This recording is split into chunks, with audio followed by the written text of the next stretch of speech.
श्री गणेशाय नमः।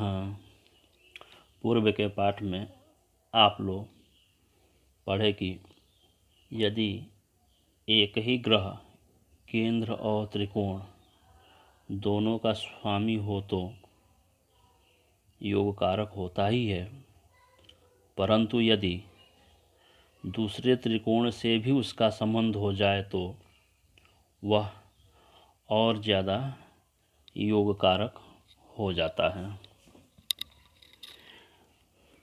अब इस पाठ में आप पढ़ेंगे कि राहु और केतु का क्या फल होता है यदि वह त्रिकोण और केंद्र से उसका संबंध हो जाए तो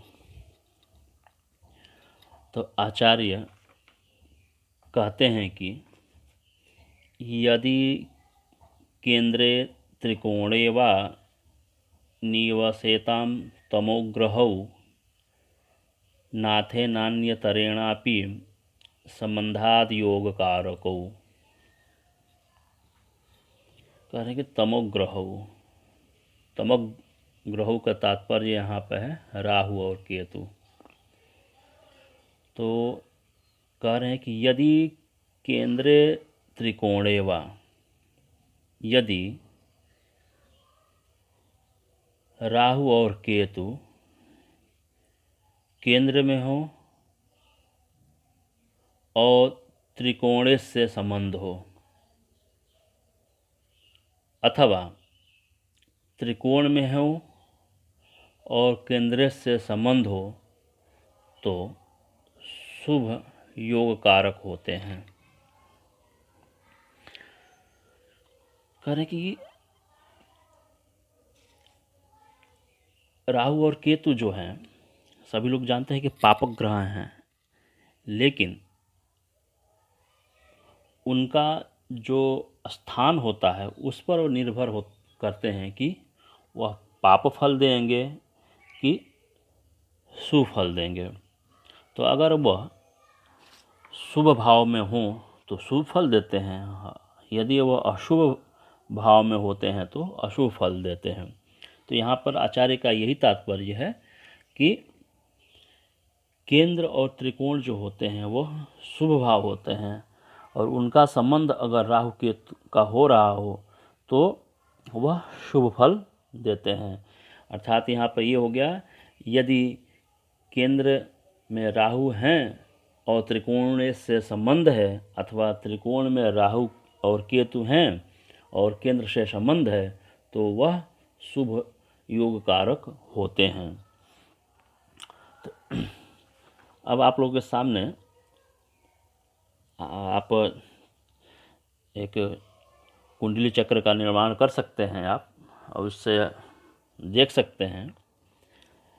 जैसे कि एक कोई कुंडली चक्र बनाइए, लग्न मान लीजिए कि मिथुन हो, तो लग्न मिथुन तो 3 से शुरू करेंगे, 3 4 5 6 7 8 9 10 11 12 1 2, इस प्रकार से चक्र में 12 भाव बना लेते हैं।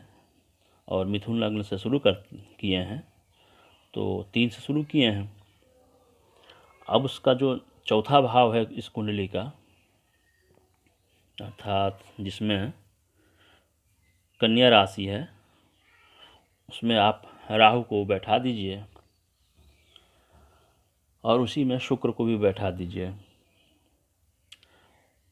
तो इस श्लोक का जो प्रथम आशय है कि राहु और केतु केंद्र में हो, राहु और केतु कोई एक ही रह सकता है, राहु हो या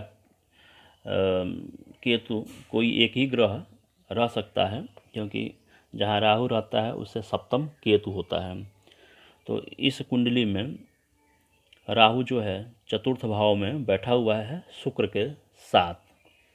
तो पहला जो श्लोक का आशय है कि यदि केंद्रे त्रिकोणे वा निवसेताम तमोग्रहु, अर्थात राहु केंद्र में बैठा हुआ है और त्रिकोणेश से उसका संबंध है, अर्थात इस कुंडली का त्रिकोणेश जो होगा, जो पंचमेश है वह शुक्र होगा।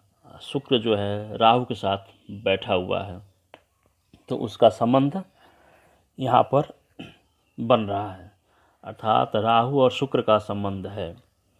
अर्थात राहु जो है केंद्र में बैठा हुआ है और त्रिकोणेश से संबंध है। इस स्थिति में ये जो कुंडली चक्र है ये शुभ योग कारक होगा, अर्थात राहु जो होगा वह शुभ फल को देगा। अब जो कुंडली चक्र मैं बताया हूँ कि जो मिथुन लग्न से शुरू हो रही है, अर्थात 3, 4, 5, 6, 7, 8, 9, 10, 11, 12, 1, 2। अब आप आइए उसी राहु को आप 9वें भाव में बैठा दीजिए। 9वें भाव का यहाँ पर हो गया कि त्रिकोण में उसको बैठा दीजिए, और उसके साथ मान लीजिए कि कोई ग्रह है, जैसे लग्न का ही स्वामी बुध है, उसको बैठा दीजिए। तो जो इस श्लोक का जो दूसरा आशय है कि राहु और केतु त्रिकोण में बैठे हों और केंद्रेश से उनका संबंध हो। तो इस चक्र में राहु जो है 9वें भाव में बैठा हुआ है और केंद्रेश जो है बुध राहु के साथ है, तो राहु और बुध का संबंध यहाँ पर हो रहा है। तो इस स्थिति में राहु जो है शुभ योग कारक होता है। तो जो श्लोक हमारे आचार्य कह रहे हैं कि यदि केंद्रे त्रिकोणे वा निवसेताम तमोग्रहो नाथे नान्यतरेणापि संबंधात योग कारको। यदि उनका संबंध हो उनके नाथ से अर्थात स्वामी से, अगर केंद्र में राहु बैठा हुआ है, त्रिकोण से उसका संबंध है, तब भी वो शुभ कारक होता है। अथवा वो त्रिकोण में बैठा हुआ है राहु और केंद्र से उसका संबंध है, तब भी वह शुभ कारक होता है। अब आगे आचार्य दूसरे श्लोक में कहते हैं कि धर्म कर्माधिनेतारौ रंध्र लाभाधिपौ यदि तयोः संबंध मात्रेण न योगम लभते नरः। न योगम लभते नरः। नरः अर्थात मनुष्य को न मतलब नहीं मिलता है योग का लाभ। किस स्थिति में? तो कह रहे हैं कि धर्म कर्माधिनेतारो, अर्थात जो नौमेश ही अष्टमेश भी हो तथा जो रंध्र लाभाधिपौ यदि, और जो दशमेश ही एकादशेश भी हो। तो इस प्रकार से नौमेश और दशमेश के संबंध मात्र से ही योग का लाभ नहीं हो सकता है। अर्थात केंद्रेश और त्रिकोणेश को स्वयं दोष युक्त होने पर भी संबंध मात्र से योग कारक कहा गया है।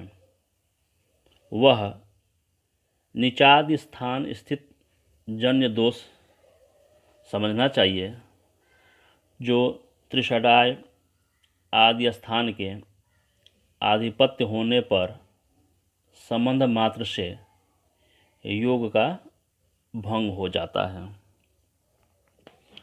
तो इस प्रकार आप लघु पराशरी का जो द्वितीय अध्याय है उसको भली भांति जाना द्वितीय अध्याय में 9 श्लोक है, जो प्रथम से लेकर 9 श्लोक का अध्यापन हो चुका। इसलिए उपशास्त्री द्वितीय वर्ष के छात्रों के लिए लघु पराशरी ग्रंथ का द्वितीय अध्याय निर्धारित था, जो आज संपूर्ण होता है। धन्यवाद।